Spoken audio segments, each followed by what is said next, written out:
Apa? Kowe iki Loh, ditakoni. ini kan teko Surabaya to, Mas. Iya. Sepati ya Surabaya Juli saged. Oh iya, sepati ya. Kita tampilkan ngono lho Mas MC Ludruk ya. Budi Sik Dalu. Nah iki ya Bansi Mas sing kasih teko ki engko. Oh iya, masyarakat Jambu. Wonten sinden kondang Jawa Timur ini. Suaramu kurang gandem base tambahi. Yo. Nah. Wonten diajeng. Kurang guyu saiki. Oh, nah. Wonten sinten menika sinden ingkang kondang kaloko saking Jawi Wetan. Nah, apik ya Mas ya. Monggo wonten diajeng Ludruke diomone ludruke apa jenenge? Ludruk Sida Buyar Budaya. Aduh. Ora sedo main lho. Suwira tanggapan. Yo, Mekar sana ya. budaya. Wonten diajeng Prabu. Ri. Sithik tok.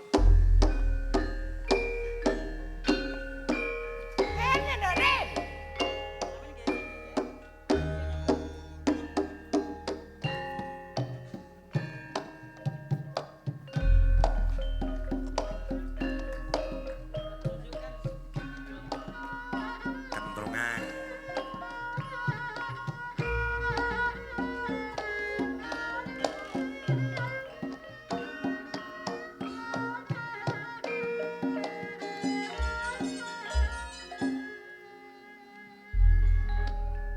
Cara ten ngrika nuwun sewu Pakde.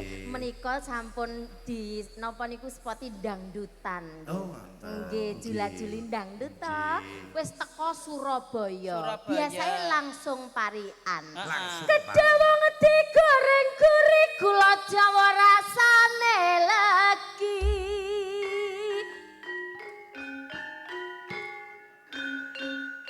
Iya.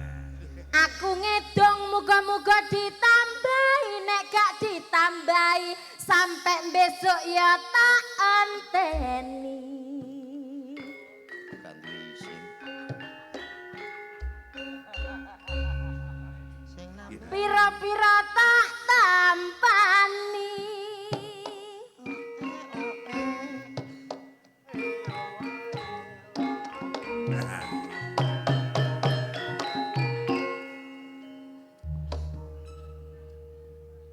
Sego jagung dicampur tomat wong sing ngedong calon bu camat. Wah, luar biasa. Aduh. Camat Jambu kene. Eman-eman ayo nandur sing kredit pangan. Etan kali lak kulon kali.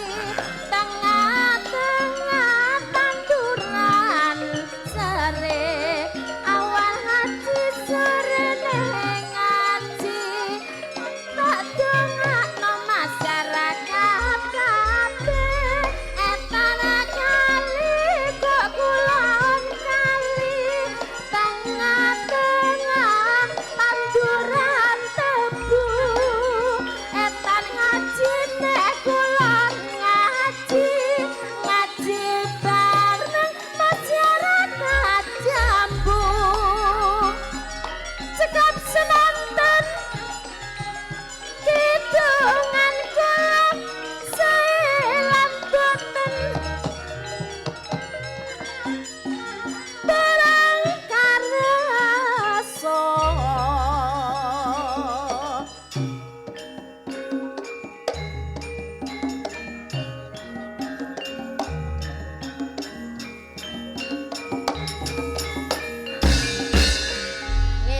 Ngene lho piantun Magelang iki nek wis isok ngiringi jula-juli luar biasa. Alhamdulillah. Ini Kaya berarti ngene, kolaborasi antara Jawa Jawa Tengah Timur. karo Jawa Timur.